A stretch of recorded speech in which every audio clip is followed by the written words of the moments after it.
क्या आपको भी ऐसा लगता है कि आपकी मेमोरी खराब है? आप इतनी बार रीडिंग करते हैं, इतनी बार आप चीजों को पढ़ते हैं, बट स्टिल एग्जामिनेशन में आप सब कुछ भूल जाते हैं। तो बिफोर डिक्लेयरिंग इट कि आपकी मेमोरी खराब है, एक बार चेक कर लेते हैं कि कहीं आपका पढ़ने का तरीका तो खराब नहीं है।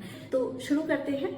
यूजुअली हम क्या करते हैं कि जब भी हम पढ़ने बैठते हैं, हम चीजों को रीड करते हैं। हमने रीड किया, एक बार रीड किया, 2 बार रीड किया, many time we are reading it. And read करते समय हमें लगता है कि हमने उस चीज को समझ लिया है। डेफिनेटली उस टाइम के लिए आपको समझ में आ जाती हैं चीजें, बट हमारा ब्रेन इस टाइम पे ज्यादा काम नहीं कर रहा होता है, वो जस्ट रीड कर रहा होता है। जितना आपके दिमाग में चला जाए इट्स फाइन।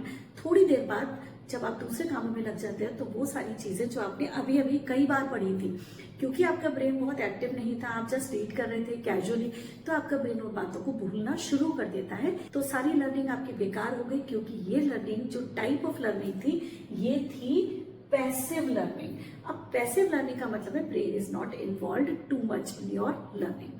अगर आपको चाहिए कि आपको लर्न रहे देर तक, तो उसके लिए आपको करनी पड़ेगी दूसरी टाइप की learning which is called active learning. तो एक्टिव लर्निंग में हम क्या करते हैं?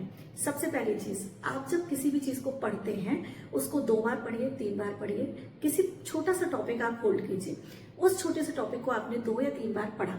अब आप बुक बंद कीजिए and then try to recall it कि what you have learn by closing your eyes.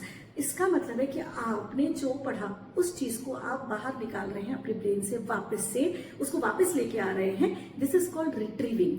तो जब आप किसी भी चीज को एक बार पढ़ने के बाद वापस ब्रेन से कहेंगे कि जस्ट रिकॉल कि मैंने अभी क्या पढ़ा था, तो ब्रेन उन कनेक्शंस को जो रीडिंग करते समय आपके बने थे ना, उन कनेक्शंस को वापस बनाएगा और वो जो मेमोरी थी आपकी वो वापस आपके पास आएगी, कनेक्शन से स्ट्रांग होंगे।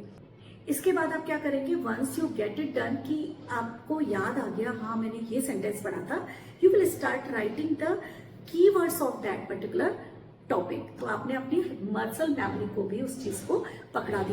इस चीज को आप जब आप बार बार करेंगे, यानी कि जितनी बार आप पढ़ रहे थे पहले 10 से 20 बार, आप 3 से 4 बार भी अगर रिकॉलिंग प्रोसेस में जाएंगे, तो ये चीज आपके दिमाग में काफी पक्की हो जाएगी और आप इस बात को नहीं कह पाएंगे कि आपकी मेमोरी खराब है।